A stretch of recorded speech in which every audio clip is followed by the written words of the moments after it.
شخصيا حضرت اجتماعين، اجتماع الأول بالقصر الحكومي بحضور السيد رئيس الوزراء ورئيس منۆ بخۆم مجلس بەشدار بووم لە النواب دوو کۆبوونەوەدا.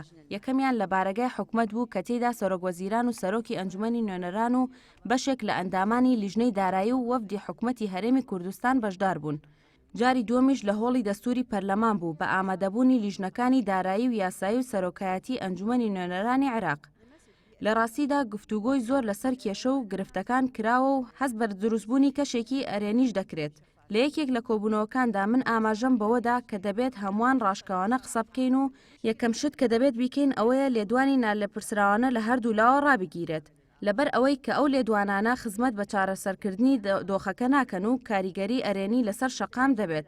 و خاڵی دوم نەبوونی داتای ڕوون و بەردەستە کە هەمیشە سەرچاوەی سەرەکی کێشەکانە. ئێمە دەمانێت بە داتایەکی ڕوون و ڕێژەی هەناردە و نرخی فرۆشتن و تێچوون و دەرهێنانی نەوتی هەرێم بزانین و ژمارەی فەرمانبەران بزانین بۆ ئەوەی هەموو جارێک ئەم پرسیارانە نەکەینەوە.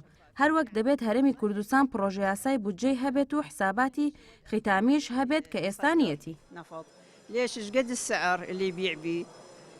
كلفة الاستخراج ايش قد أعداد موظفي الإقليم؟ مجرد أسئلة، هاي الأسئلة يراد لها أجوبة، الأجوبة وين نشوفها؟ نشوفها بالموازنة.